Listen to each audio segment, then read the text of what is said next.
So middle finger, y'all go figure it out. My daddy is in prison for life. You the only physical daddy that I got out here. And then when I got older, you said bye. Santana opening up to his dad on Love and Hip Hop Atlanta was one of the realest moments I've seen on that show in a long time.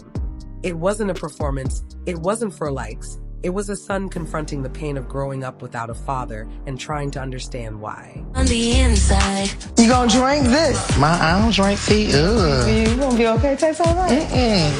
My mom is really pushing for me to talk to my dad. I see the bigger picture just within healing because I'm angry, I'm anxious, but the main thing out of this conversation needs to be accountability and an apology, period. I know you called me here because you want me to speak to my dad. And this season of your life is for the healing part. And so regardless of what he says, it's just a conversation. I don't even got his number. Well, hopefully, you know, you can use my phone and call him. I ain't calling him. You could call him. Hello? Hey, Vic, I got Rashad here. I was just trying to see if maybe y'all could talk. I'm finna pass him the phone, okay? Yeah. Hello. Good to hear your voice. You too. I want you to know, first off, I love you. I'm extremely proud of you. We should never go 3-4 years without talking. I always had the same number. At any given time, you could have called and said anything. So right now, 5 years later, yeah, it feels different for you to say, I'm proud of you. It's just a whole lot of stuff that you missed that, you know, can't be made up.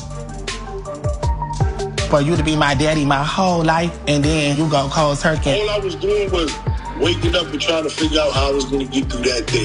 You know what I'm saying? But I'm a human being, like, you know, I dealt with a lot. I mean, I feel everything that you're saying, but at the end of the day, like, if my daddy going through something, dang, my daddy messed up right now. How could I help my daddy like I helped my mama, like I was paying for my brother to go through school? I just feel like going through hard times sounds like bullshit. I don't want to dismiss his feelings or his trials and tribulations because I don't know what he went through, but everybody go through hard times. My mama was going through hard times, but she still had to show up and be a parent. For whatever you doing or whatever you had going on, to me it just feels like we are not your blood biological children, so middle finger, y'all go figure it out. My daddy is in prison for life. You the only physical daddy that I got out here. And then when I got older, you said bye. And then go take Christmas pictures with somebody else, babies? It's nuts. The last time I talked to you, I tried to ask you about the situation with your new life, and you brushed it off and then ran away from the issue. I love my daddy, I always have. But when I hear my dad's name, I cringe, and that's not how I want to feel about my dad. So at this point, I'm holding my dad's feet to the fire because you gotta face the music. It's just crazy for you to be my daddy my whole life. And then when I got older as an adult, you said bye. Even me sitting on the phone with you for 20 minutes already, not once have you said, I apologize.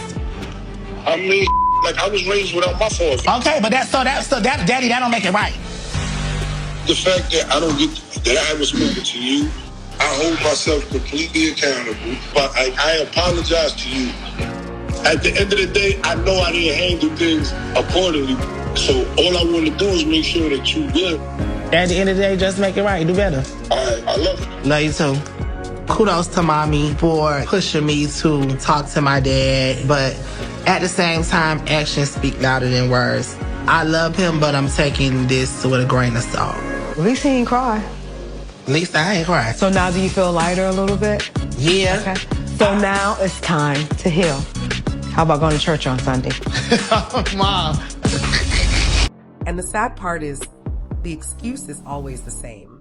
I didn't have a dad growing up either. Like, that's supposed to cancel out all the damage done.